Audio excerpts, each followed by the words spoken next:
Bienvenue sur Cannes Inside 2025. Aujourd'hui, on vous emmène au cœur d'un match qui a marqué la troisième et dernière journée de la phase de groupe de cette Coupe d'Afrique des Nations 2025.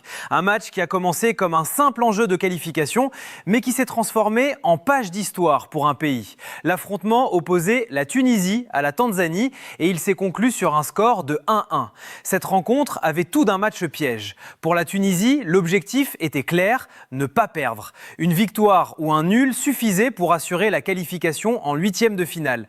Pour la Tanzanie, c'était différent. Seule une performance essentielle leur permettrait d'espérer se qualifier, soit en terminant parmi les meilleurs troisièmes du tournoi. Le coup d'envoi est donné dans une atmosphère électrique au stade olympique annexe de Rabat. Dès les premières minutes, la Tunisie prend l'ascendant sur la possession et l'organisation du jeu.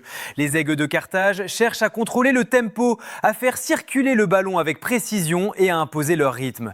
Après des premières occasions intéressantes, les Tunisiens finissent par trouver la faille juste avant la pause. Sur une faute provoquée dans la surface, l'arbitre accorde un pénalty généreux. Ismaël Garbi s'avance et ne tremble pas.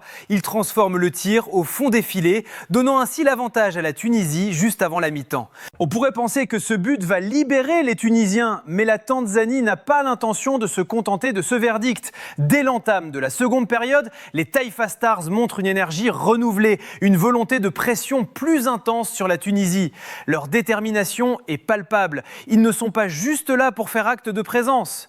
Quelques minutes seulement après le retour des vestiaires, ils obtiennent une opportunité qu'ils n'hésitent pas à exploiter.